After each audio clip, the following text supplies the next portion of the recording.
नमस्कार दोस्तों, कैसे हैं सब लोग। एकदम शानदार, जबरदस्त, जिंदाबाद। मैं आपका दोस्त, motivational speaker, mastermind of science K L. Swami. दोस्तों, जैसा कि लास्ट क्लास में हमने पढ़ा था मेल रिप्रोडक्टिव सिस्टम, और आज हम पढ़ने जा रहे हैं फीमेल रिप्रोडक्टिव सिस्टम, मादा जनन तंत्र। दोस्तों, चैप्टर शुरू करने से पहले आपके लिए एक चेतावनी है। जैसा कि आपको एक साइन दिख रहा है, डिस्क्लेमर का साइन दिख रहा है। दोस्तों, याद रहे, मादा जनन तंत्र समाज के हिसाब से या सामाजिक ताने बाने के हिसाब से थोड़ा सेंसिटिव टॉपिक है, थोड़ा संवेदनशील टॉपिक है।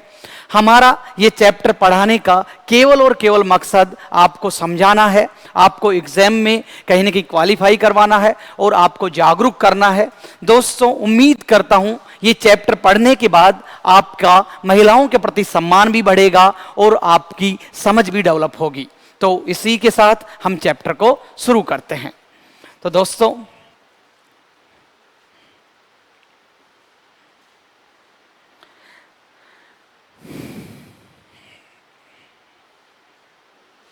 मादा जनन तंत्र,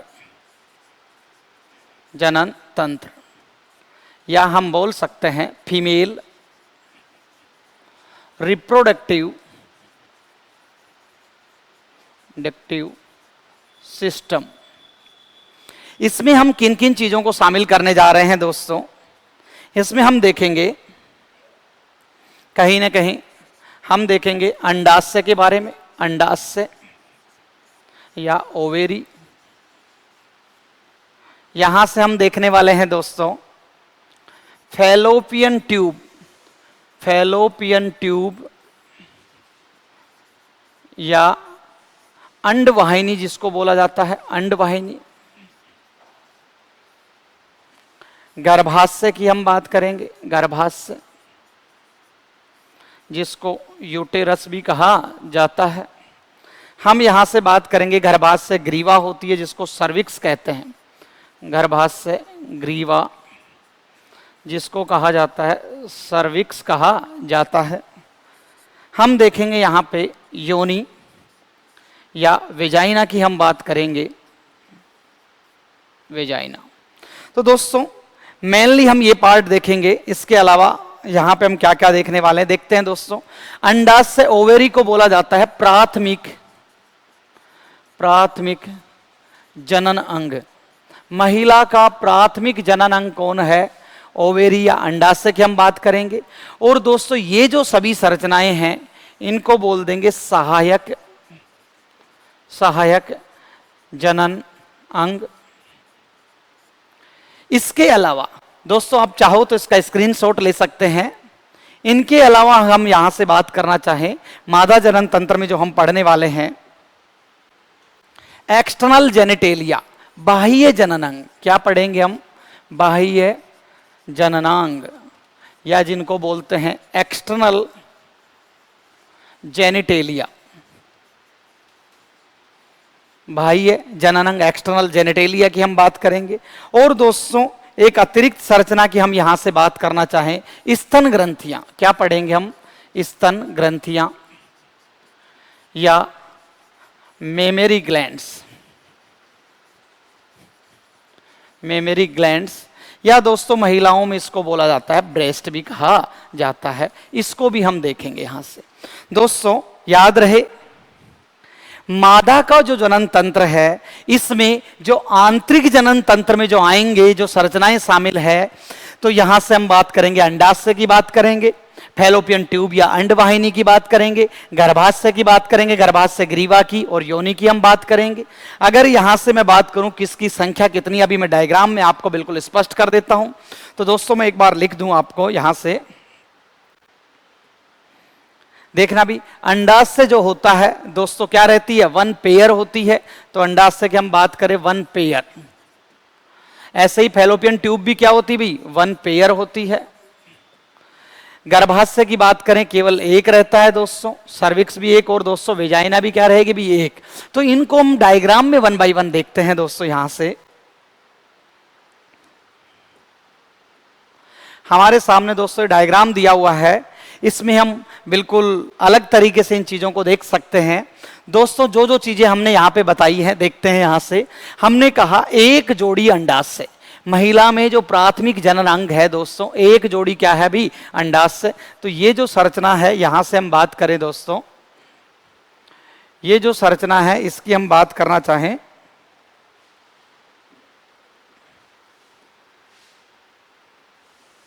ये क्या है भी अंडाशय है, ओवेरी है, ये बात हम यहां से कर सकते हैं।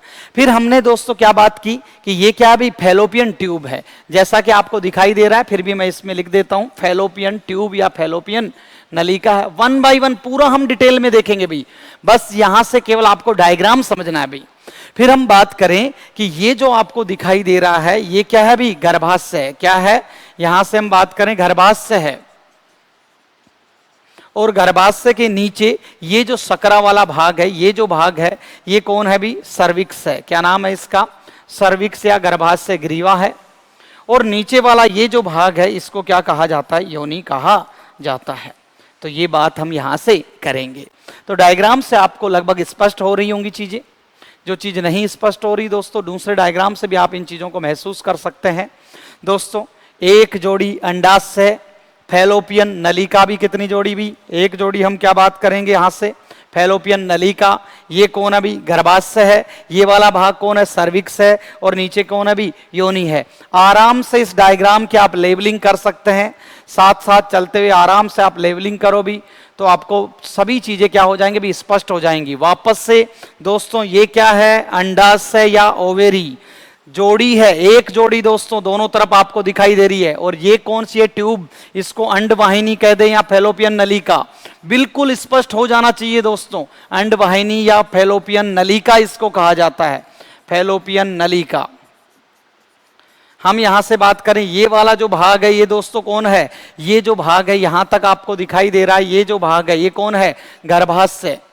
और गर्भाशय का जो नीचे वाला हिस्सा है दोस्तों सकरा भाग है, ये कौन है सर्विक्स है, सर्विक्स। और दोस्तों गर्भाशय नीचे सकरे रास्ते से कहां खुल रहा है, वेजाइना या योनि में, कहां खुल रहा है अभी, वेजाइना या योनि में जाके खुल रहा है। तो ये हैं दोस्तों मादा के जो जननांग की हम बात करें, यहां से आंतरिक जो जननांग है इनकी हम यहां पे बात करने वाले हैं। इसके अलावा एक्सटर्नल जेनेटेलिया, बाह्य जननांग को अलग से हम पढ़ेंगे, और स्तन ग्रंथियों को भी हम अलग से पढ़ेंगे। तो आज के चैप्टर में ये सब हम पढ़ने वाले हैं। अब हम वन बाय वन देखेंगे दोस्तों कि यहां से अंडाशय क्या है। चलो भाई, तो पहला हमारा पॉइंट रहेगा दोस्तों अंडाशय के बारे में। अंडाशय या ओवेरी, इसके बारे में हम बात करेंगे। क्या क्या चीजें यहां पे हम पढ़ सकते हैं, देखते हैं दोस्तों।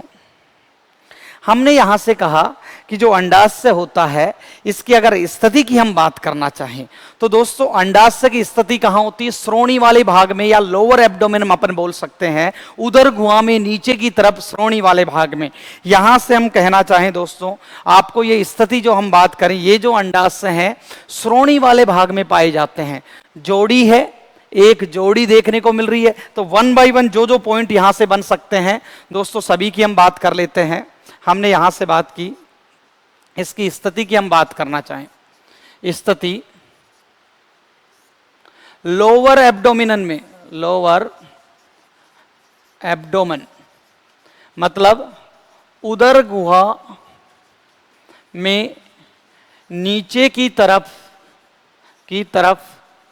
पेल्विस वाले नीचे की तरफ श्रोणी भाग में, कौन से भाग में भी, श्रोणी भाग में। आपने कंकाल तंत्र में देखा होगा श्रोणी भाग किसको कहा जाता है। तो ये तो इसकी क्या होगी भी स्थिति होगी। इज इट क्लियर और नो। संख्या की हम बात करें, संख्या दोस्तों संख्या कितनी होती है, वन पेयर, एक जोड़ी, या दोस्तों क्या बोल सकते हैं, दो हम बोल सकते हैं। इज इट क्लियर और नो।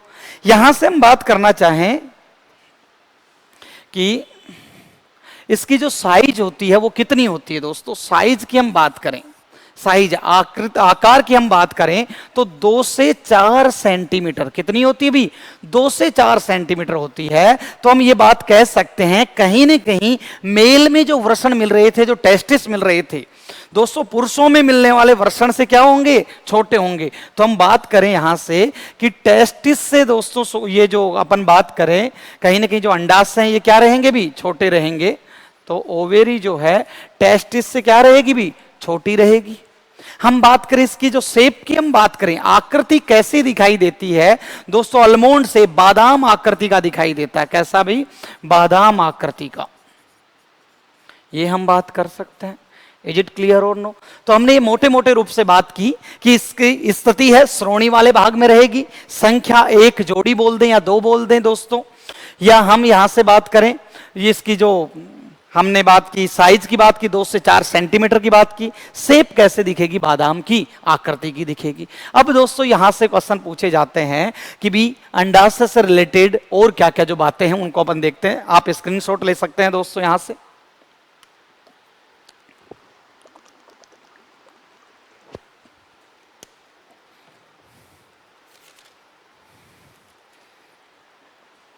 अब दोस्तों यहां से हम देखते हैं दोस्तों एक वेरी इंपॉर्टेंट यहां से सूचना है कि जब मां के गर्भाशय में जो कहीं ना कहीं बेबी रहती है दोस्तों, अंडाशय का काम क्या है? इसको हमने बोला प्राथमिक जनन अंग। क्यों बोला है? इसके ऊपर बहुत इंपॉर्टेंट पॉइंट है भाई। देखना, अंडाशय को हमने क्या कहा दोस्तों? प्राथमिक जनन अंग। क्या कहा है? प्राथमिक जनन अंग। और याद रहे प्राथमिक जनन अंग किनको कहा जाता है? जो कहीं ना कहीं युग्मक का उत्पादन भी करें, युग्मक उत्पादन भी करें और दोस्तों हार्मोन का उत्पादन भी करें। इस वजह से हम क्या बोलते हैं उनको? प्राथमिक जनन अंग, हार्मोन्स का उत्पादन। याद रहे दोस्तों मेल रिप्रोडक्टिव सिस्टम में हमने प्राथमिक जनन अंग किसको कहा था? वृषण को। और वृषण ने कहीं ना कहीं युग्मक अर्थात नर के युग्मक शुक्राणु स्पर्म का निर्माण किया था और टेस्टोस्टेरोन हार्मोन का। तो यहां पे भी ऐसे ही होने वाला है। युग्मक उत्पादन दोस्तों अर्थात यहां पे क्या बनेगा? अंडाणु। किसकी बात होगी भी? अंडाणु या ओवम की यहां बात होगी। तो ओवम का उत्पादन होगा। हार्मोन्स की हम बात करें तो दोस्तों यहां पे 2 प्रकार के हार्मोन निकलते हैं, एस्ट्रोजन और प्रोजेस्ट्रोन। एस्ट्रोजन और प्रोजेस्ट्रोन मादा के लिंग हार्मोन। इसी वजह से इसको क्या कहा जाता है? प्राथमिक जनन अंग कहा जाता है। दोस्तों वैसे मैं कोशिश करूंगा कि इसकी पीडीएफ आपको प्रोवाइड कर पाऊं, लेकिन दोस्तों आप साथ के साथ इसका स्क्रीनशॉट ले लें ताकि आपको आगे दिक्कत नहीं आए। तो हमने कहा प्राथमिक जनन अंग क्यों कहते हैं। अब देखते हैं कि ये अंडाणु कब बनते हैं और ये हार्मोन कब बनते हैं। सुनना दोस्तों, यूं तो जब मां के गर्भ में लड़की रहती है दोस्तों, सुनना भी, जो लड़की है जब मां के गर्भ में रहेगी तो उस समय जब भ्रूणावस्था या गर्भावस्था होती है उसी दौरान उसके शरीर में जो अंडाशय हैं वहां पे क्या बन जाते हैं? अंडाणुओं का क्या हो जाता है? निर्माण हो जाता है। लेकिन वो जो अंडाणु है कैसी अवस्था में रहते हैं? अपरिपक्व अवस्था में रहते हैं, इमैच्योर अवस्था में रहते हैं। फिर जब दोस्तों लड़की का जन्म हो जाता है और लड़की जैसे जैसे दोस्तों लगभग 12 से 14 वर्ष की उम्र में पहुंचती है अर्थात प्यूबर्टी या यौनावस्था में प्रवेश करती है, तो उस समय दोस्तों प्यूबर्टी या यौनावस्था में प्रवेश करते समय क्या होता है? जो अंडाशय हैं, क्या बोला मैंने? जो अंडाशय हैं वहां पे जो इमैच्योर जो अंडाणु थे दोस्तों अर्थात जो इमैच्योर या अपरिपक्व जो अंडाणु थे वो दोस्तों किस में बदलने लगते हैं? आपको मैं बता दूं, ग्राफियन पुट्टिकाओं में बदलने लगते हैं। ग्राफियन पुट्टिकाओं में का क्या होने लगता है भी? निर्माण होने लगता है। ग्राफियन पुट्टिकाओं को दोस्तों ग्राफियन फोलिकल सेल भी कहा जाता है। ग्राफियन फोलिकल में क्या होंगे भी? बदलने लगेंगे। अब दोस्तों क्या होगा?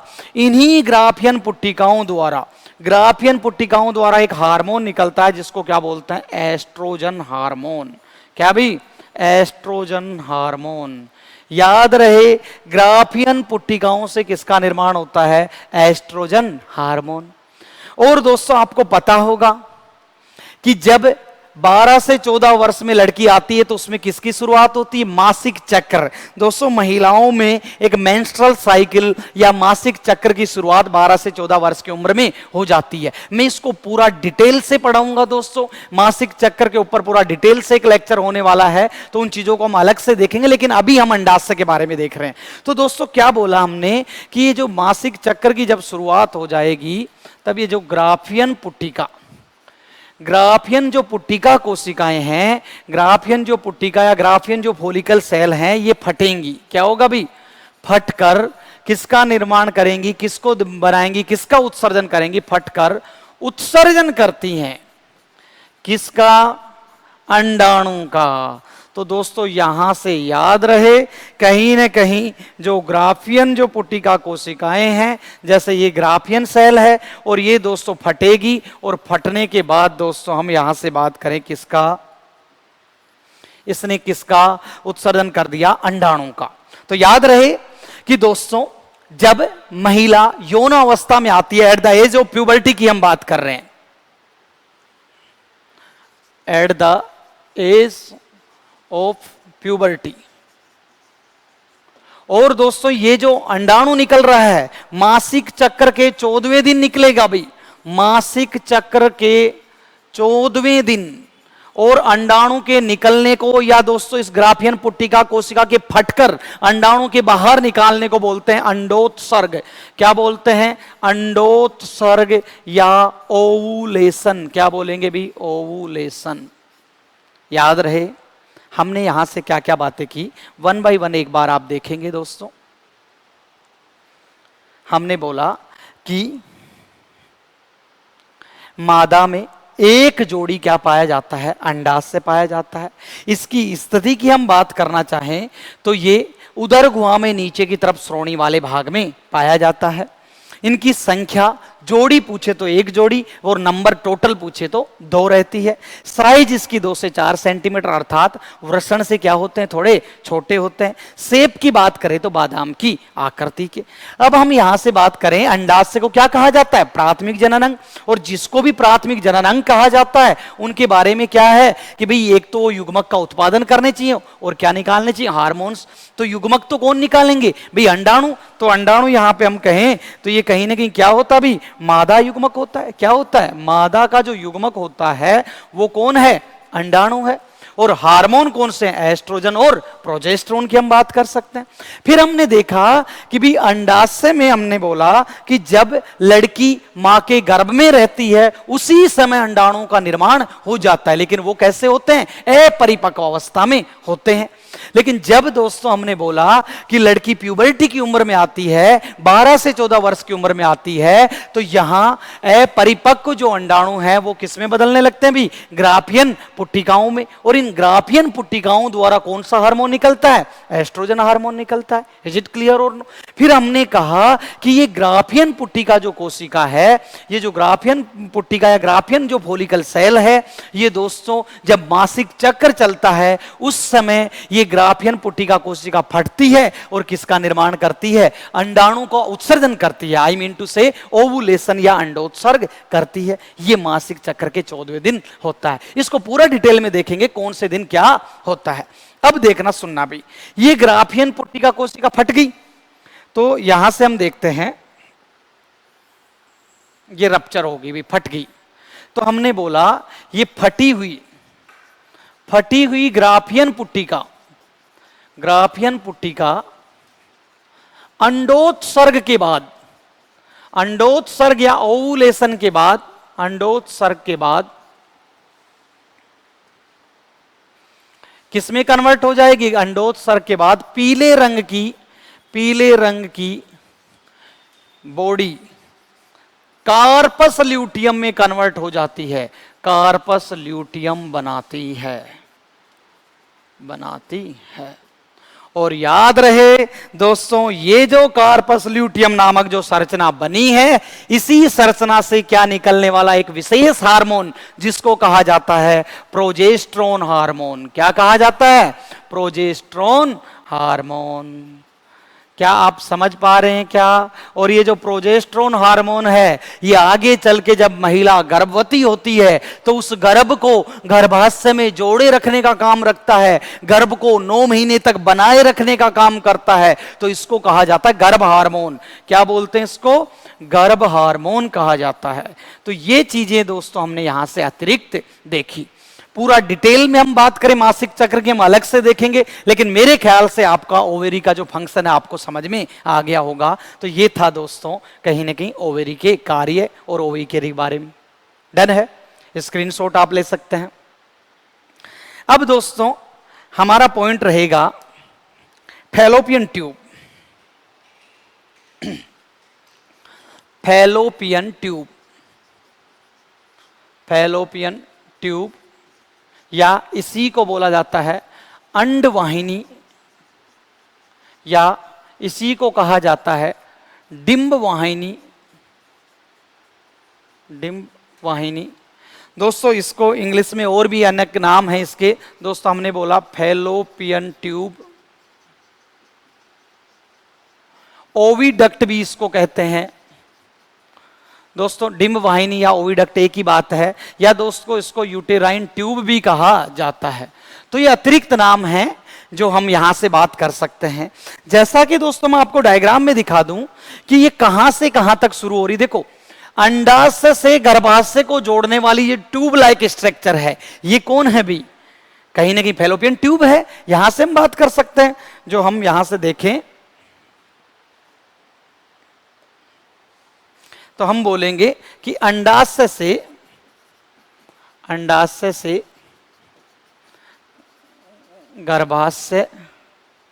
गर्भाशय को जोड़ती है। ये बात हम कर फैली हुई है दोस्तों। ये कैसी एक खोखली ट्यूब है दोस्तों, एक खोखली ट्यूब या नलिका है, खोखली ट्यूब या नलिका है। इज इट क्लियर और नो? अगर इसकी लेंथ की हम बात करें तो 10 से 12 सेंटीमीटर लंबी होती है, 10 से 12 सेंटीमीटर लंबी होती है। और याद रहे दोस्तों, इसका जो फंक्शन रहेगा, जब यहां से अंडाणु निकल जाएगा दोस्तों, एक मिनट देखना, तो जब यहां से अंडाणु निकलेगा तो इस अंडाणु को लेके आने का जो काम है ये कौन करती है? अंडवाहिनी। याद करो दोस्तों, जो बच्चों को स्कूल की जो बसें जो छोड़ती हैं, उस बच्चों की स्कूल की बस के ऊपर लिखा होता है बाल वाहिनी, लिखते हैं बाल वाहिनी। दोस्तों बाल वाहिनी का अर्थ क्या होता है? बालकों को लाकर छोड़ने वाली, बालकों का वहन करने वाली। तो अंडाणु को ले जाने वाली का नाम क्या रख दिया अभी? अंडवाहिनी। तो आप समझ रहे होंगे कि ये क्या काम करती है? अंडाणु का ट्रांसपोर्ट करती है। अंडाणु को दोस्तों कहीं ना कहीं अंडाशय से कहां पहुंचाती है? गर्भाशय तक पहुंचाती है। तो दोस्तों हम यहां से बात करेंगे अंडाणु का ट्रांसपोर्ट करती है। क्या करती है भी? अंडाणु का ट्रांसपोर्ट करती है। तो ये बातें हम यहां से कह सकते हैं। इज इट क्लियर और नो? दोस्तों एक दो जानकारी मैं आपको यहां से अतिरिक्त दे देता हूं, सुनना।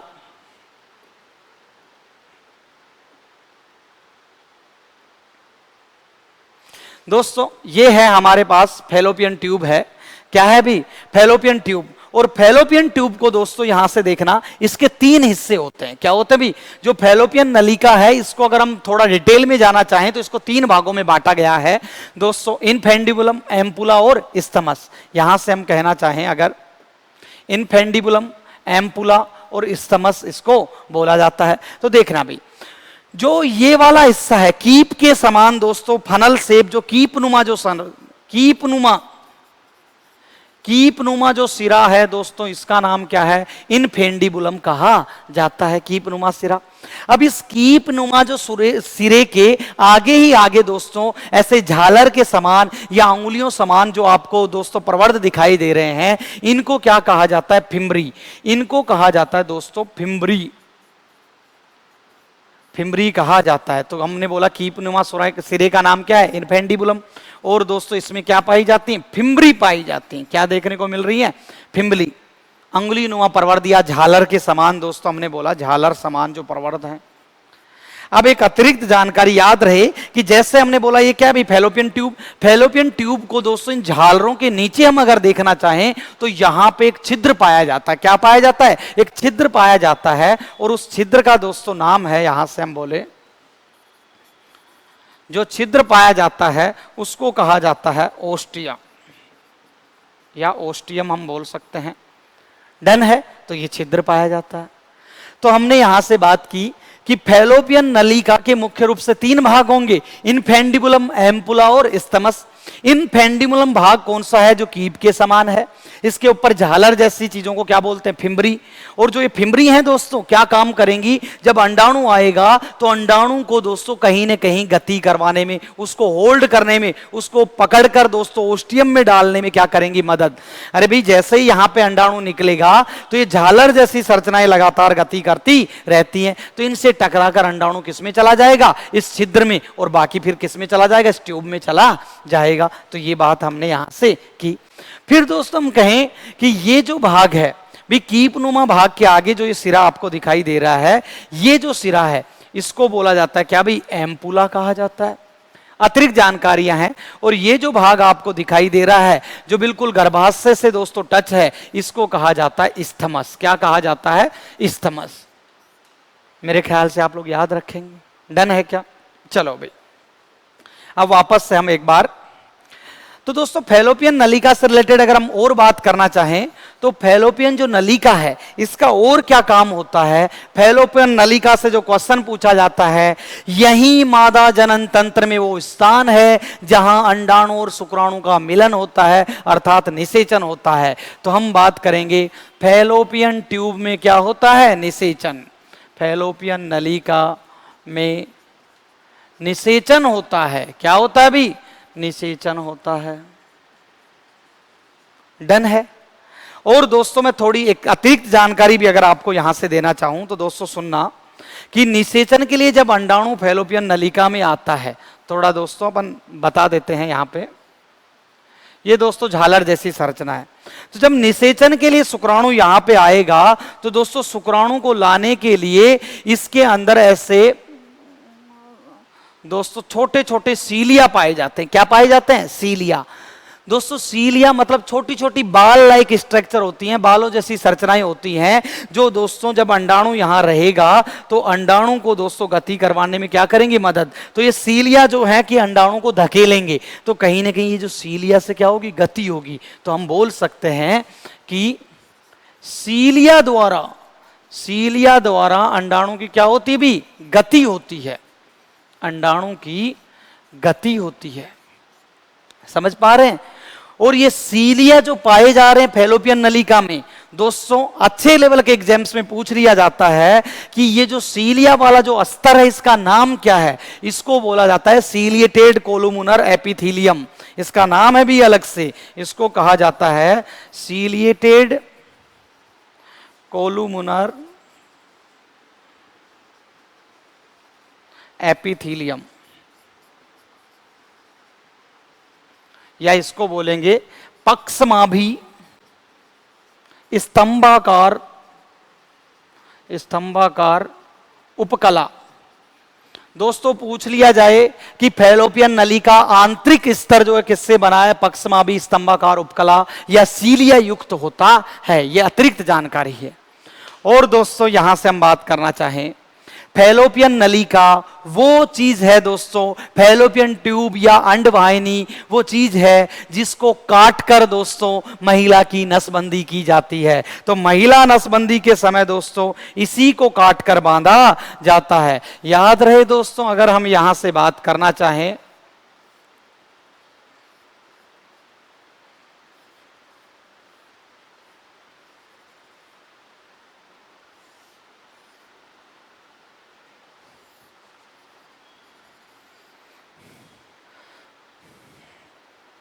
महिला नसबंदी के समय दोस्तों इसको काटकर बांध दिया जाता है। तो आप समझ पा रहे हैं दोस्तों। तो यहां से हम बोलेंगे महिला जो नसबंदी है, महिला नसबंदी या जिसको कहा जाता है दोस्तों ट्यूबेक्टोमी। क्या बोलते हैं? ट्यूबेक्टोमी। महिला नसबंदी में फैलोपियन नलिका को काटकर दोस्तों नायलॉन के धागों से बांध दिया जाता है। इसको ट्यूबेक्टोमी या अंडवाहिनी विच्छेदन भी कहा जाता है। अंडवाहिनी विच्छेदन भी कहा जाता है। याद रहे दोस्तों, यहां से हम बात करें, वैसे तो फॉरेन जो कंट्रीज हैं वहां पे महिला नसबंदी और पुरुष नसबंदी का लगभग समान रेशियो है, लेकिन अगर हम इंडिया की बात करना चाहें, इंडिया में दोस्तों कहीं न कहीं पुरुषवादी मानसिकता थोड़ी सी प्रबल है और पुरुषों को लगता है कि अगर पुरुष नसबंदी कर दी जाएगी तो उसके बाद जो उनकी कहीं न कहीं जो आगामी जो जीवनचर्या है वो डिस्टर्ब हो जाएगी, या हम बात करें कि उनको जो वैवाहिक जीवन का आनंद नहीं आएगा, तो कहीं ना कहीं वो पुरुष नसबंदी नहीं करवाते हैं। जबकि ऐसा नहीं है, हमने पुरुष नसबंदी में पूरी बातें बताई थी, बिल्कुल सेम वैसे की वैसे ही सभी चीजें रहेंगी, केवल शुक्राणु नहीं आते हैं। कोई बात नहीं। तो दोस्तों ये थी महिला नसबंदी। आप चाहो तो इसका स्क्रीनशॉट ले सकते हैं अभी।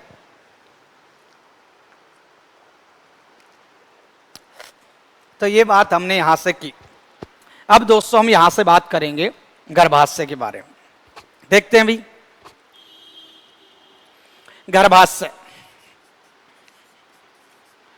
या हम बात करें इसको यूट्रस, या इसके अलग अलग नाम है दोस्तों। इसको वोम्ब भी कहा जाता है, इसको गांवों की भाषा में दोस्तों, ग्रामीण एरिया में इसको बच्चादानी भी बोला जाता है। दोस्तों ये सभी नाम किसके हैं? गर्भाशय के ही हैं।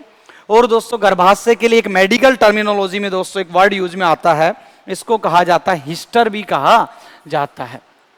दोस्तों याद रहे, आपने अभी अभी देखा जैसे ट्यूबेक्टोमी, जहां पे भी दोस्तों कटोमी जो वर्ड लग जाता है इसका अर्थ है कट कर देना। अगर आपने सुना हो एक वर्ड यूज में आता है हिस्ट्रेक्टोमी, आपने सुना हो दोस्तों हिस्ट्रेक्टोमी। हिस्ट्रेक्टोमी का अर्थ होता है दोस्तों यहां से गर्भाशय को हटाना। क्या वर्ड होता है? गर्भाशय को हटाना। और आपको मैं बता दूं, ये एक मोस्ट कॉमन प्रॉब्लम हो गई है आजकल फीमेल्स में दोस्तों। लगभग 50 के बाद बहुत सारी फीमेल्स में ऐसा देखने को मिलता है कि गर्भाशय में एक गांठ मिलती है, जिसकी वजह से कई बार गर्भाशय को ही हटाना पड़ता है। तो डॉक्टर जिस टर्म का यूज लेता है वो है हिस्ट्रेक्टोमी। तो आप उस समय थोड़ा उलझन में ना पड़ो, इस वजह से मैंने अतिरिक्त टर्मिनोलॉजी आपको बता दी है। ये भी आपसे कई बार मतलब पूछा जा सकता है। चलो भी ये वर्ड हमने देखे। तो गर्भाशय क्या चीज है? तो दोस्तों अगर मैं गर्भाशय की बात करना चाहूं तो दोस्तों गर्भाशय आपके सामने दिखाई दे रहा है। गर्भाशय वैसे यहीं श्रोणी वाले भाग में स्थित होता है और ये दिखाई कैसे देता है? उल्टी नासपति के आकार का भी। हम यहां से बात करें, ऐसे लगता है दोस्तों उल्टी नासपति आकार का। उल्टी नासपति आकार का इन्वर्टेड पियर उल्टी नासपति के आकार का दिखाई देता है। और हम यहां से और बात करना चाहें दोस्तों,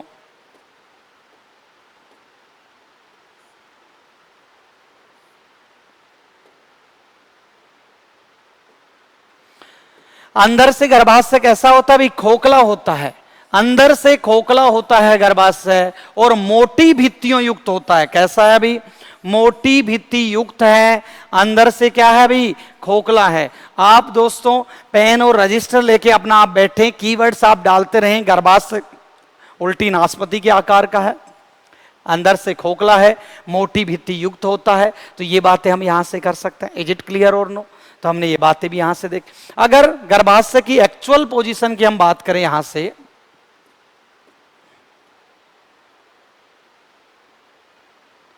दोस्तों गर्भाशय की जो एक्चुअल पोजीशन है, यहां से हम कहें कि देखिए ये दोस्तों वेजाइना है और गर्भाशय जो है वेजाइना के दोस्तों 90 डिग्री पे रहता है। कैसे रहता है अभी? 90 डिग्री पे रहता है। थोड़ा सा मैं आपको बता देता हूं यहां से। देखिए इस डायग्राम में भी आपको बहुत कुछ स्पष्ट हो जाएगा। दोस्तों यहां से हम बात करना चाहें कि देखिए गर्भाशय तो दोस्तों यहां है और दोस्तों वेजाइना जो है यहां है। ये लगभग दोस्तों कितना आपको दिखाई दे रहा है? लगभग 90 डिग्री पे दोस्तों पाया जाता है। और इसको अपन दूसरे डायग्राम से अगर स्पष्ट करना चाहें तो दोस्तों यहां से देखिए, आपको बिल्कुल स्पष्ट हो जाएगा।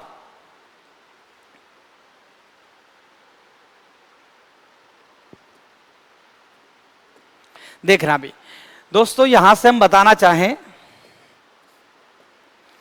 ये जो आपको दिखाई दे रहा है ये कौन है भी? गर्भाशय है।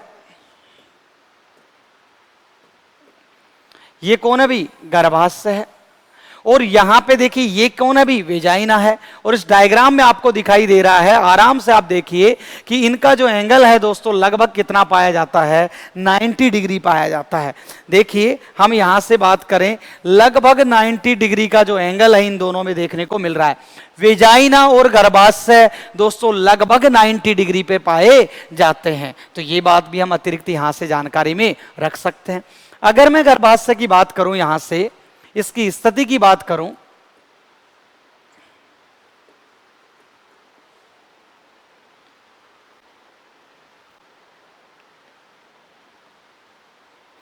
दोस्तों देखना एक बार, यहां पे अगर हम बात करना चाहें, गर्भाशय जो है ये है, और गर्भाशय ये कौन है भाई? मलाशय तथा मूत्राशय के बीच में स्थित होता है। क्या बोला? मलाशय तथा मूत्राशय के बीच में स्थित होता है। तो ये चीजें हमने जो यहां से देखी, इन चीजों को चाहो तो आप एक साथ लिख सकते हैं। हमने यहां से बात की जो गर्भाशय है,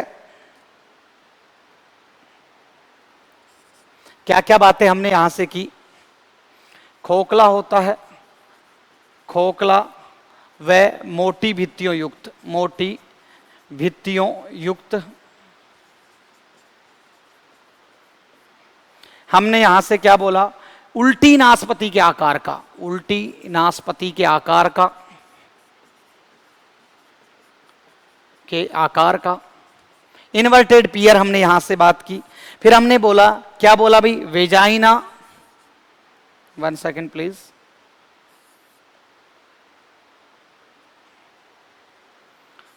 वेजाइना से लगभग 90 डिग्री, लगभग 90 डिग्री पे पाया जाता है, 90 डिग्री पर स्थित। हमने ये भी कहा मलाशय तथा मूत्राशय के मध्य,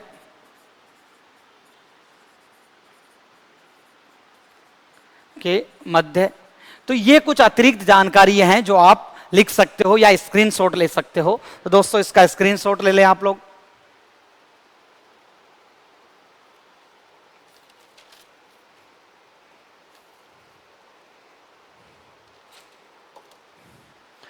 अब दोस्तों यहां से हम बात करना चाहें, देखते हैं भाई गर्भाशय से और जो बातें हैं।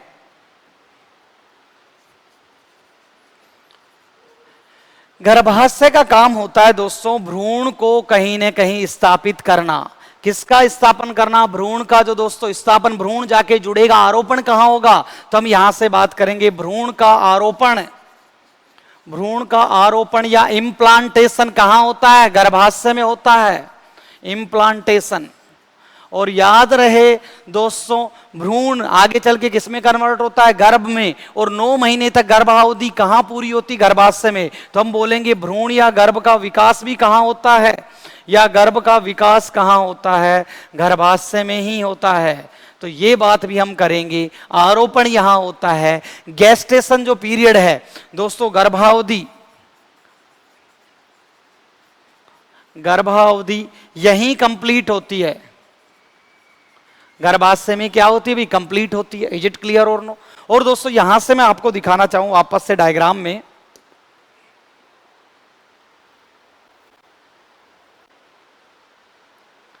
देखिए एक बार,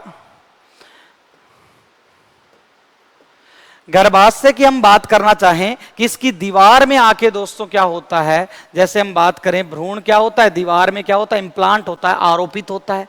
और यहां जो ये बीच में दोस्तों को जो खोखली जगह आपको दिखाई दे रही है, इसी खोखली जगह में कहीं ना कहीं हम बात कर सकते हैं कि यहां इस खोखली वाली जो जगह आपको दिखाई दे रही है, यहां पे कौन रहता है?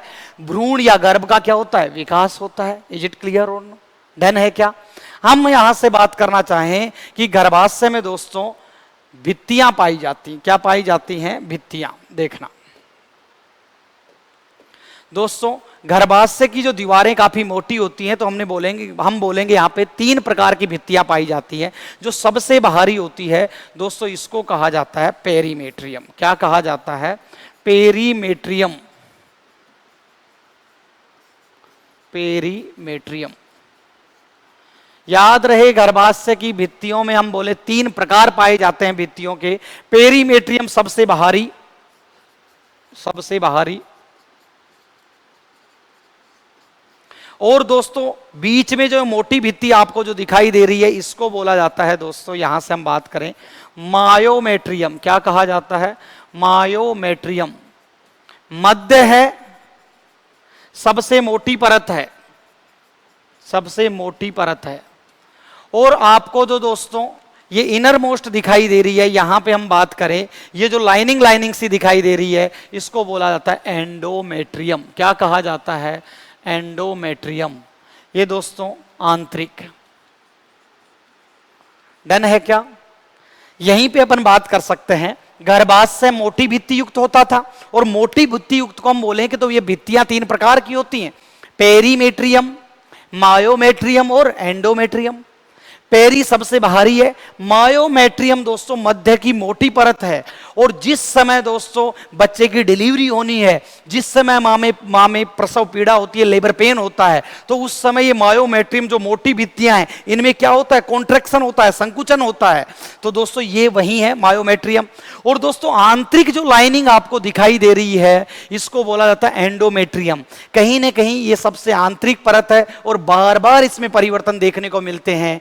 दोस्तों अलग से हम पढ़ेंगे कि मासिक धर्म के दौरान जब ब्लड निकलता है, तो यही एंडोमेट्रियम की जो झिल्लियां हैं, ये टूट टूट के नीचे आती हैं। तो हम बात करेंगे कि एंडोमेट्रियम झिल्ली दोस्तों लगातार परिवर्तित होती रहती है, और मासिक धर्म के दौरान इस जो झिल्ली में है, ये झिल्ली लगातार पतझड़ की तरह टूटती रहती है। तो अतिरिक्त वापस से अगर मैं आपको बताना चाहूं, तो यहां से गर्भाशय भित्ति, गर्भाशय भित्ति की हम बात करना चाहें, एक क्या थी भी? पेरीमेट्रियम सबसे बाहरी थी, यहां नहीं लिखेंगे। मायोमेट्रियम, और एक क्या है भी? एंडोमेट्रियम। एंडोमेट्रियम। अब दोस्तों यहां से हम बात करना चाहें, मायोमेट्रियम क्या थी भी? हमने बोला सबसे मोटी परत है, सबसे मोटी परत। और हम यहां से बात करें कि प्रसव पीड़ा, लेबर पेन, प्रसव पीड़ा अथवा बच्चे की डिलीवरी के समय, डिलीवरी किसकी होती भी? बच्चे की होती है। तो हम बात करेंगे यहां से बच्चे की डिलीवरी के समय, बच्चे की डिलीवरी के समय, डिलीवरी के समय क्या होंगे? कॉन्ट्रैक्शन या संकुचन होता है, संकुचन करती है। और दोस्तों यहां से हम बात करना चाहें, जो एंडोमेट्रियम है सबसे आंतरिक थी, सबसे आंतरिक ग्रंथिल, इसमें ग्रंथियां पाई जाती हैं, लगातार दोस्तों स्राव करती है, सीक्रेशन करती है, स्राव करती है। और हम बोलें दोस्तों लगातार क्या होती? परिवर्तित होती रहती है, लगातार परिवर्तित होती है। और दोस्तों हम यहां से कहेंगे कि मासिक चक्र के दौरान, मासिक चक्र के दौरान, चक्र के दौरान झड़ती है, झड़ती है। तो ये ब्लीडिंग का जो कारण है यही है दोस्तों, ब्लीडिंग का जो कारण है यही है। तो हम ये बात कर सकते हैं दोस्तों, इस एंडोमेट्रियम जो झिल्ली है, इसमें लगातार परिवर्तन आते हैं। जब भ्रूण जाके जुड़ता है इस पे, तब भी कहीं ना कहीं दोस्तों का ये कहीं ना कहीं मोटी होती रहती है। या दोस्तों हम बात करें, जब मासिक चक्कर चलता है तो बेचारी झड़ती रहती है। तो हमने बोला एंडोमेट्रियम झिल्ली में लगातार परिवर्तन आएंगे, ये ग्रंथिल झिल्ली है और लगातार सीक्रेशन करती रहती है। डायग्राम में मैंने आपको बिल्कुल स्पष्ट कर दिया था, तो आप चाहो तो इसका स्क्रीनशॉट ले सकते हैं दोस्तों।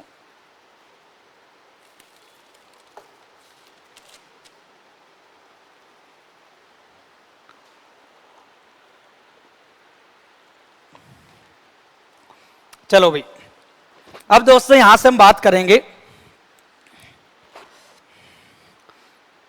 जो एक बार मैं डायग्राम में आपको दिखा देता हूं।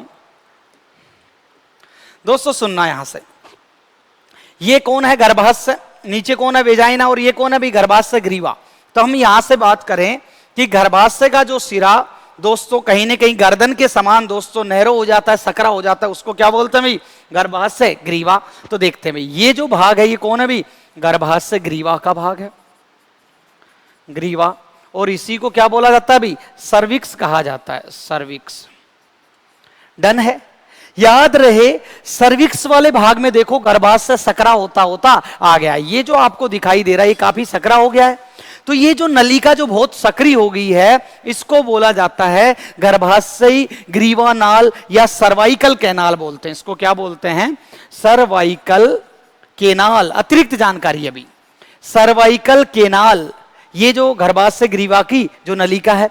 और हम यहां से बात करना चाहें, ये जो है ये कौन है भी, वेजाइना है, वेजाइना। तो ये गर्भाशय नलिका और ये दोस्तों वेजाइना, ये दोनों मिलकर भी सर्वाइकल केनाल तथा वेजाइना दोनों मिलकर जब कहीं न कहीं दोस्तों बच्चा जन्म के समय बाहर निकलेगा तो उसको रास्ता देंगी। तो इनको मिलाकर कहा जाता है यहां से बर्थ केनाल। क्या कहा जाता है, बर्थ केनाल। दोस्तों बर्थ मतलब जन्म के समय जो रास्ता देंगी, सर्वाइकल केनाल और दोस्तों वेजाइना। ये अतिरिक्त जानकारी आप आराम से याद रख सकते हैं। डन है क्या। अब दोस्तों हमारा पॉइंट रहेगा वेजाइना के बारे में, हम यहां से पढ़ने वाले हैं। तो दोस्तों अलग से हम देखते हैं वेजाइना को, आप स्क्रीनशॉट ले सकते हैं भाई।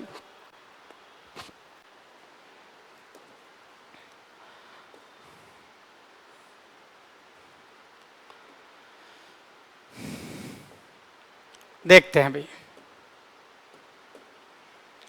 वेजाइना, वेजाइना या इसे कहा जाता है योनि। दोस्तों यहां से मैं बात करना चाहूं, अगर वेजाइना की बात की जाए तो वेजाइना की लेंथ की हम बात करें तो दोस्तों वेजाइना की लेंथ, हम एग्जैक्टली लेंथ की बात करें तो दोस्तों 7 सेंटीमीटर से लेकर 9.5 सेंटीमीटर तक होती है भी एग्जैक्टली इसकी लंबाई। दोस्तों वेजाइना जो होती है एक पेशीय संरचना है, पेशीय नलिका है। पेशीय क्या है, एक मस्कुलर ट्यूब है भाई, क्या है, एक पेशीय नलिका है वेजाइना की हम बात करें। और दोस्तों वेजाइना में आपको दोस्तों ये कुछ लाइन लाइन सी संरचनाएं आपको दिखाई दे रही हैं। दोस्तों अगर आप अपनी ऊपरी तालू के ऊपर जीभ टच करके देखेंगे तो आपको लाइन से दिखाई देंगी। या आपने कभी डिस्कवरी चैनल पे शेर को मुंह खोलते हुए देखा हो तो उसके अंदर उभार आपको पाए जाते हैं, या ऊंट को मुंह खोलते हुए देखा हो तो उसके अंदर उभार पाए जाते हैं। इनको बोला जाता है रगी या उभार। तो हम यहां से बात करें कि वेजाइना में क्या पाई जाती हैं, इसमें दोस्तों अंदर की तरफ क्या मिलती हैं, अंदर की तरफ उभार या रगी पाई जाती हैं। क्या पाई जाती हैं, रगी पाई जाती हैं। ऐसे दोस्तों उभार देखने को मिलते हैं। अब होता क्या इन उभारों से दोस्तों, यहां से हम अगर बात करना चाहें,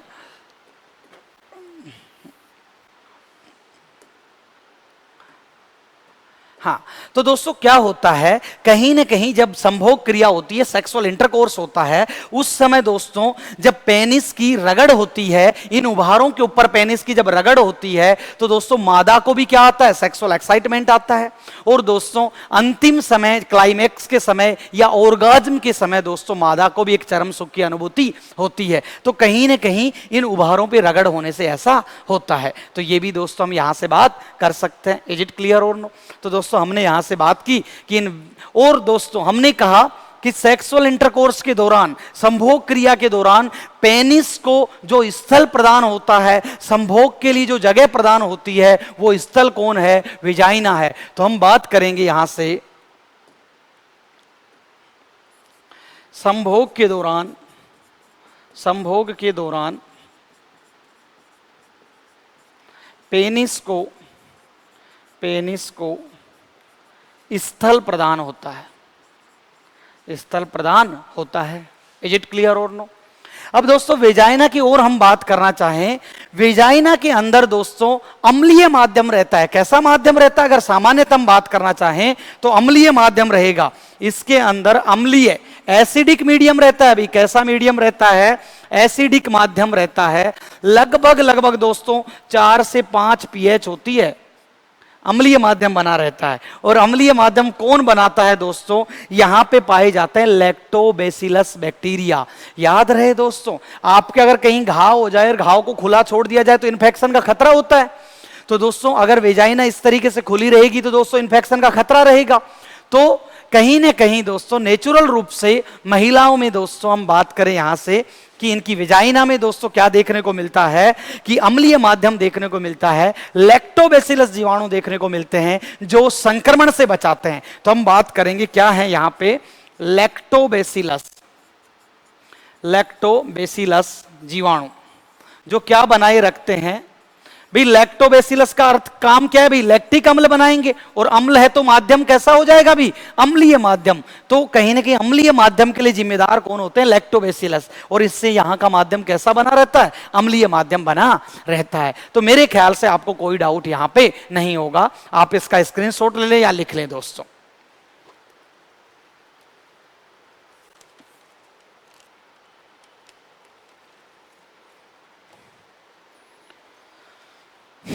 चलो भाई, अब दोस्तों यहां से हम देखते हैं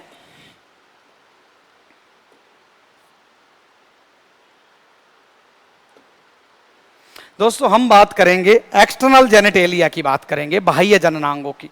तो ये चीजें हमने यहां से देखी। अब हम देखेंगे बाह्य जननांग। बाह्य जननांग या एक्सटर्नल जेनिटेलिया, इसको दोस्तों वल्वा भी कहा जाता है। दोस्तों एक्सटर्नल जेनेटेलिया की हम बात करना चाहें, ये वो संरचना है, मादा जनन तंत्र का वो भाग जो बाहर से दिखाई देता है, उसको क्या बोलते हैं? एक्सटर्नल जेनेटेलिया या वल्वा भी कहा जाता है। तो हमने बोला कि जो बाहर से दिखाई देता है, जो बाहर से दिखाई देता है, बाहर से दिखाई देता है, इसको क्या बोलेंगे हम? External genitalia. तो मैं आपको एक स्ट्रक्चर बना के दिखा रहा हूं कि कौन कौन से दोस्तों क्वेश्चन पूछा गया है कि बाह्य जननांग दोस्तों किनको कहा जाता है, कौन कौन सी संरचनाएं बाह्य जननांग में शामिल है। तो पहले दोस्तों अपन डायग्राम बनाते हैं, उसमें मैं आपको कहीं ना कहीं स्पष्ट करता हूं कि बाह्य जननांग कौन कौन से हैं।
तो दोस्तों ये हमारे पास मैंने कोशिश की है बाह्य जननांगों को बनाने की। दोस्तों यहां से हम देखते हैं,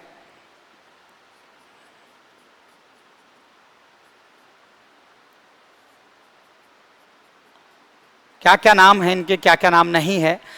हम यहां से बात करें कि मादा के जो बाह्य जननांग हैं, जो वल्वा है, उसमें कौन कौन सी संरचनाएं शामिल है। जननांगों के ऊपर दोस्तों यहां पे कहीं ना कहीं चर्बी की वसा की एक मोटी परत पाई जाती है, और दोस्तों एक उभार पाया जाता है। इसके ऊपर दोस्तों कहीं ना कहीं मादा के जननांगों के ऊपर दोस्तों हेयर लाइक स्ट्रक्चर, दोस्तों हेयर्स देखने को मिलते हैं। तो देखते हैं भाई, ये जो उभार है, इस उभार को कहा जाता है मोन्स प्यूबिस। क्या कहा जाता है? मोन्स प्यूबिस। मोन्स प्यूबिस। ये जो उभार है ये क्या है भी? उभार है, एक चर्बी का एक फैटी स्ट्रक्चर है। फिर हम यहां से बात करना चाहें मादा की, जो दोस्तों बाह्य जननांगों में हम बात करें, सबसे बाहर की तरफ चमड़ी का दोस्तों एक होठ नुमा स्ट्रक्चर, एक लिप लाइक स्ट्रक्चर पाई जाती है, जिसको कहा जाता है लेबिया। लेबिया, लेबिया का अर्थ होता है लिप दोस्तों। लेबिया मेजोरा मतलब बड़ा लिप, बड़ा होठ, लेबिया मेजोरा, या इसको टिपिकल हिंदी में बोला जाता है दोस्तों वृहद भगोष्ठ। वृहद का अर्थ होता है बड़ा, और भगोष्ठ मतलब दोस्तों योनि का होठ, वृहद भगोष्ठ। फिर हम बात करें कि कहीं न कहीं जो छोटे वाला दोस्तों एक और दोस्तों लिप लाइक स्ट्रक्चर मिलती है अंदर की तरफ, जिसे कहा जाता है लेबिया माइनोरा। क्या कहा जाता है? Labia minora. इसको बोला जाता है लघु भगोष्ठ। क्या कहा जाता है? लघु भगोष्ठ। इज इट क्लियर और नो? अब दोस्तों हम यहां से बात करें कि ये जो लेबिया माइनोरा है, इसके जंक्शन पर, लेबिया माइनोरा के ऊपरी जंक्शन पर दोस्तों एक फिंगर लाइक स्ट्रक्चर, एक अंगुली नुमा छोटा सा प्रवर्ध पाया जाता है। इस प्रवर्ध को कहा जाता है दोस्तों, यहां से हम बात करना चाहें,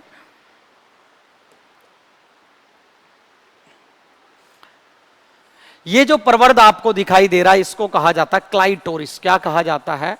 क्लाइटोरिस। ठीक है भी। फिर हमने बोला कि ये जो दोस्तों अंदर वाला भाग है, ये जो पूरा मिला के जो दोस्तों ये अंदर वाला भाग आपको दिखाई दे रहा है, इसको मैं अलग पेन से दिखा सकता हूं यहां पे, एक मिनट।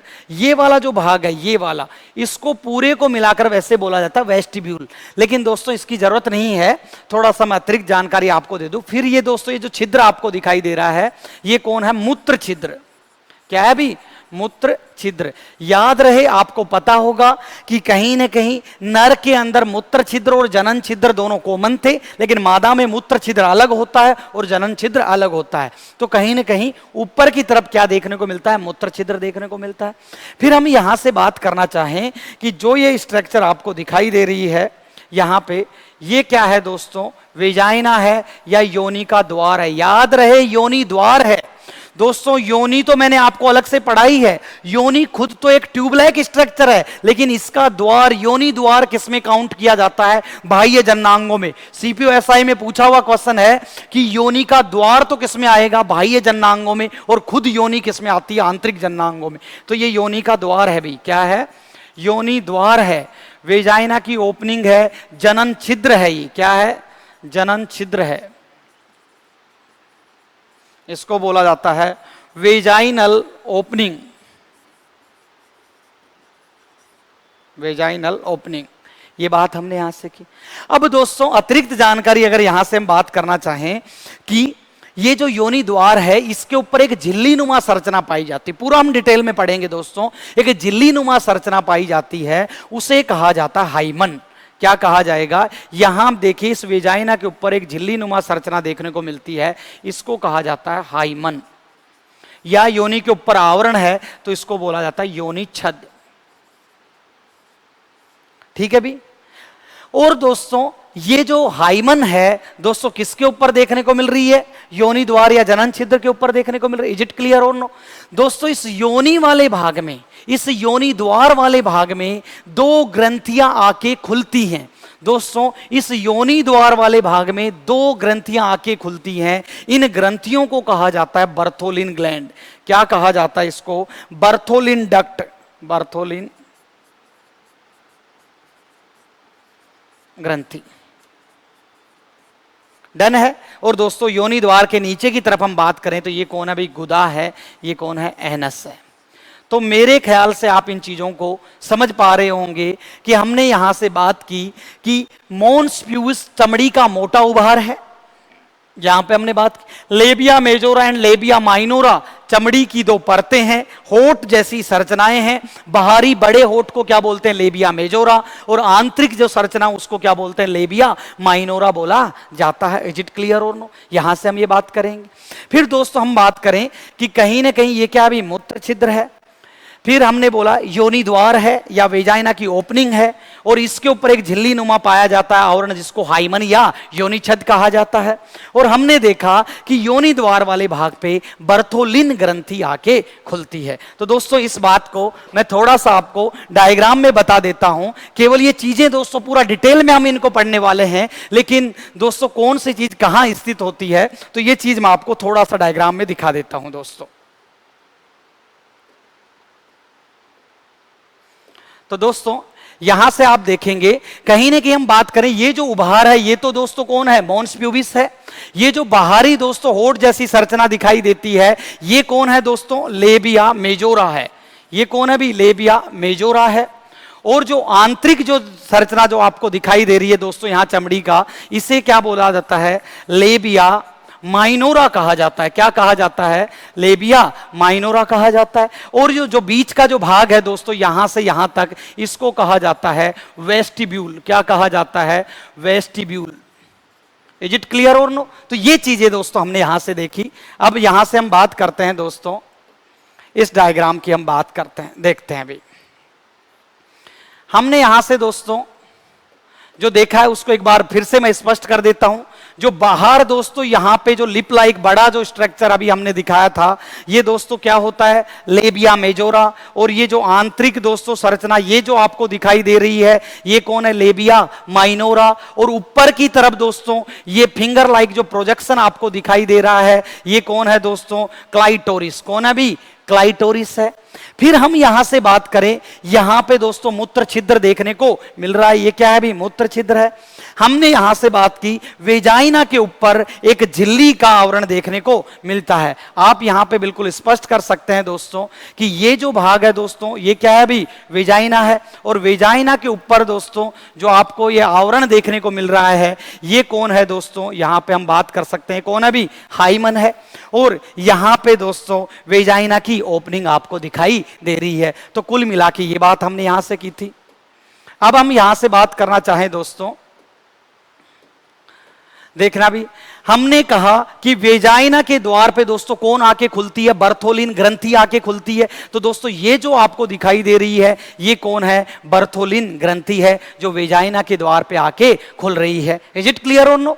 अब वन बाय वन हम यहां से देखेंगे कि कौन कौन सी संरचनाएं हमने एक्सटर्नल जेनेटेलिया में शामिल की हैं, किसका क्या कार्य होता है, थोड़ा सा हम डिटेल में यहां पे जाते हैं।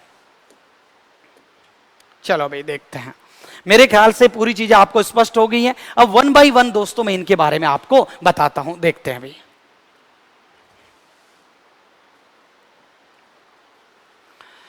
हमने बात की बाह्य जनना, बाह्य जनना। और बाह्य जननांग में हम पहली संरचना की बात करते हैं, मोन्स प्यूबिस। और मोन्स प्यूबिस क्या है दोस्तों, यहां से हमने बात की थी कि एक उभार है चमड़ी का भी, क्या है भी, उभार है। उभार है, या हम बात करें किसका भी, चर्बी की परत है, एक फैटी स्ट्रक्चर है। क्या है भी, फैटी उभार है। डन है। तो ये बात हमने यहां से की। इसके ऊपर दोस्तों क्या देखने को मिलते हैं दोस्तों, प्यूबिक हेयर अपन बात करेंगे यहां पे, प्यूबिक हेयर, प्यूबिक हेयर की हम बात कर सकते हैं। तो ये अतिरिक्त जानकारी। फिर हमने यहां से बात की, दो संरचनाओं की हमने बात की थी। एक होता है लेबिया मेजोरा, मेजोरा का अर्थ था बड़ा, लेबिया मेजोरा। और एक था दोस्तों लेबिया माइनोरा। तो ये लेबिया मेजोरा और लेबिया माइनोरा, मतलब दोस्तों ये कहीं ना कहीं हमने बोला था बाहरी संरचना लेबिया मेजोरा थी और आंतरिक कौन थी, लेबिया माइनोरा। ये क्या थी भी, स्किन की फोल्डिंग थी। क्या थी भी, स्किन की फोल्डिंग्स थी। या दोस्तों lip like structure, lip like structure, होठ जैसी संरचनाएं थी, लिप लाइक स्ट्रक्चर। ये बात हम यहां से कर सकते हैं। डन है भी।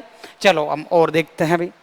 फिर हमने यहां से बात की दोस्तों कि लेबिया माइनोरा के जंक्शन पे दोस्तों हमने क्या देखा कि यहां पे लेबिया माइनोरा के जंक्शन पे एक उंगली नुमा प्रवर्ध पाया जाता है जिसको क्या बोलते हैं भी, क्लाइटोरिस। तो हम देखते हैं क्लाइटोरिस का कार्य क्या होता है भी। क्या है ये क्लाइटोरिस, क्लाइटोरिस दोस्तों, जो क्लाइटोरिस होता है अगर इसके बारे में हम बात करना चाहें यहां से, तो क्लाइटोरिस कहीं ना कहीं मादा जननांगों का सबसे संवेदनशील भाग होता है। और दोस्तों कहीं ना कहीं जैसे हम बात करें, जैसे पेनिस जो होता है रगड़ करने पर उसमें संवेदनाएं होती हैं, ऐसे ही क्लाइटोरिस पे अगर रगड़ की जाती है तो इसमें क्या पैदा होती हैं दोस्तों, संवेदनाएं पैदा होती हैं। तो हम बोलेंगे जैसे नर में पेनिस होता है उसी प्रकार मादा में कौन होती है दोस्तों, क्लाइटोरिस। तो क्लाइटोरिस है पेनिस के समजात है। जो संरचनाएं भ्रूण अवस्था के दौरान पेनिस बनाती हैं वही संरचना मादा में क्या बना देती है, क्लाइटोरिस बना देती है। तो दो चार चीजें हमें यहां पे देखनी है। हमने क्या बोला, कहां पे स्थित होता है ये,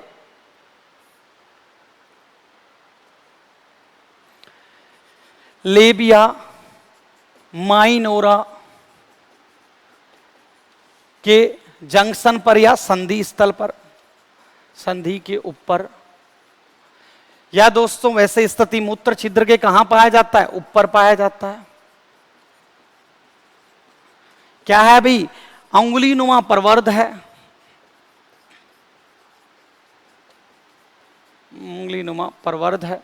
हम कहेंगे अति संवेदनशील भाग है। कैसा है भाई, हाईली सेंसिटिव, अति संवेदनशील भाग है, अति संवेदनशील भाग। और मैं ये कहूंगा कि पेनिस के दोस्तों क्या है भी, एनालोगस, पेनिस के समजात होता है। कई बार पूछा गया भी पेनिस के समजात अंग है। और दोस्तों जिस प्रकार पेनिस में उत्तेजना होती है उसी प्रकार दोस्तों क्लाइटोरिस में संभोग के दौरान या संभोग से जस्ट पहले दोस्तों कहीं ना कहीं हम बात करें क्लाइटोरिस में दोस्तों टाइटनेस आ जाती है, तो हम बोलेंगे कहीं ना कहीं संवेदना उत्पन्न होती है, उत्तेजना उत्पन्न होती है, उत्तेजनशील है भाई। क्या है भाई, उत्तेजनशील। और दोस्तों कहीं ना कहीं हम बात करें प्रैक्टिकली या पोर्नोग्राफी वगैरह में आपने अगर देखा हो तो दोस्तों क्लाइटोरिस पे रगड़ करने से मादा में दोस्तों संभोग की तीव्र इच्छा पैदा होती है। तो हम यहां से बात करेंगे रगड़ करने पर संभोग की तीव्र इच्छा करने पर संभोग की तीव्र इच्छा पैदा होती है भी।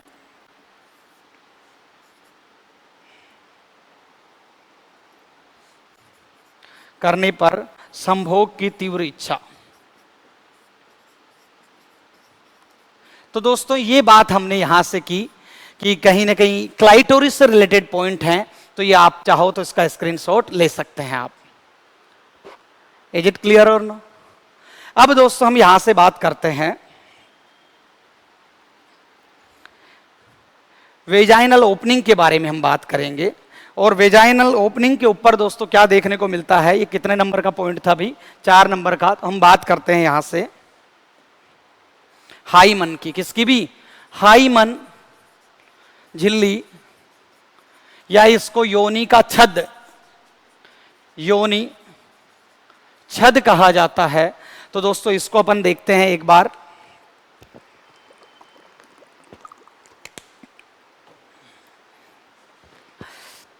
हाँ भाई,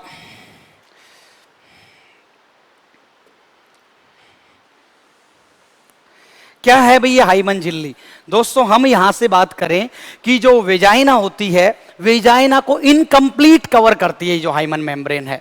कहीं ना कहीं हम बात करें पूरी तरीके से नहीं ढकती है, इसको इनकम्प्लीट ढकती है। याद रहे इनकम्प्लीट क्यों? क्योंकि जब मासिक चक्र होगा उस समय मादा की योनि से क्या निकलता है, ब्लीडिंग होती है। और तो दोस्तों अगर पूरी तरह ढकेगी तो ब्लीडिंग कहां से निकलेगी? तो हमने बात की इनकम्प्लीट कवरिंग होती है। क्या भाई, हम कह सकते हैं इनकम्प्लीट कवरिंग की हम बात कर सकते हैं, incomplete covering of vagina.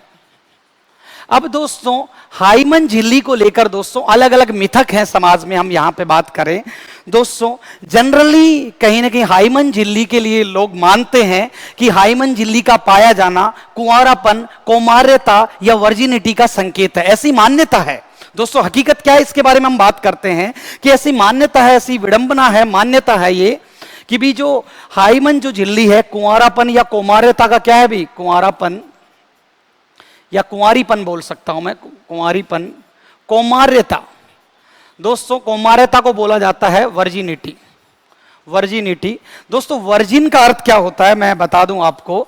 Virgin का अर्थ होता है दोस्तों, जैसे अगर फीमेल के संदर्भ में वर्जिन वर्ड यूज में आ रहा है तो इसका अर्थ होता है ऐसी महिला जिसने कभी सेक्सुअल इंटरकोर्स ना किया हो, संभोग क्रिया नहीं की हो, तो उसको क्या बोला जाता है, वर्जिन बोला जाता है। तो हम यहां से बात करेंगे, वर्जिन का अर्थ होता है सेक्सुअल इंटरकोर्स ना किया हो, इंटरकोर्स ना किया हो। अब होता क्या है, रियलिटी क्या है, इसके बारे में मैं आपको थोड़ा सा बता देता हूं। दोस्तों क्या होता है, जैसे ये यहां पे बात करें कि भाई ये वेजाइना की ओपनिंग है और इसके ऊपर इनकम्प्लीट दोस्तों कौन कवर कर रहा है, यहां से हमने देखा ये जो इनकम्प्लीट जो कवरिंग है ये कौन है भी, हाइमन है, हाइमन है। अब होता क्या है कि जब महिला या आई मीन टू से अगर लड़की की हम बात करें, जब भी हार्ड एक्सरसाइज करती है, घुड़सवारी करती है, साइकिलिंग करती है, डांसिंग करती है, जिम्नास्टियन का अगर कोई वर्क करती है, तो दोस्तों जब भी ऐसे वर्क करती है तो ये हाइमन झिल्ली अपने आप फट जाती है। यहां तक कि मैं बात करूं दोस्तों, वेजाइनल टेम्पोन का अगर इस्तेमाल करती है, दोस्तों विदेशों में वैसे मैक्सिमम यूज होता है कि वेजाइना में एक पैड लाइक स्ट्रक्चर काम में ली जाती है, या दोस्तों अप्राकृतिक मैथुन क्रिया करती है, जैसे हम फिंगरिंग की वगैरह की बात करें तो ये हाइमन झिल्ली फट सकती है, तो ऐसा देखने को मिल सकता है। और दोस्तों अगर उस समय ये झिल्ली नहीं फट रही है तो दोस्तों प्रथम इंटरकोर्स के दौरान, प्रथम संभोग के दौरान ये झिल्ली फट जाती है। तो याद रहे हमने कहा कि कहीं न कहीं हाइमन झिल्ली का फट जाना या हाइमन झिल्ली का नहीं पाए जाना कौमार्यता का वास्तविक संकेत नहीं है। एनसीईआरटी भी साफ साफ इस बात को लिखती है। तो दोस्तों जनरली जो समाज में जो व्याप्त कुरीति है, लोग इस चीज को इस तरीके से देखते हैं कि महिला में हाइमन झिल्ली का पाया जाना या नहीं पाया जाना वर्जिनिटी का संकेत, ऐसा बिल्कुल नहीं है। तो दोस्तों ये बात हमने यहां से की, मैं यहां पे बात कर सकता हूं, आप चाहो तो लिख सकते हैं इस बात को। दोस्तों कहीं ना कहीं हम बात करें, आप वैसे नोट कर लेना भी, उछल कूद करने से, जिम्नास्टियन करने से, दोस्तों हार्ड एक्सरसाइज करने से, साइकिलिंग और डांसिंग करने से कहीं ना कहीं हाइमन मेम्ब्रेन फट सकती है। मैं यहां पे एक बात बता देता हूं कि हाइमन झिल्ली की उपस्थिति या अनुपस्थिति, झिल्ली की उपस्थिति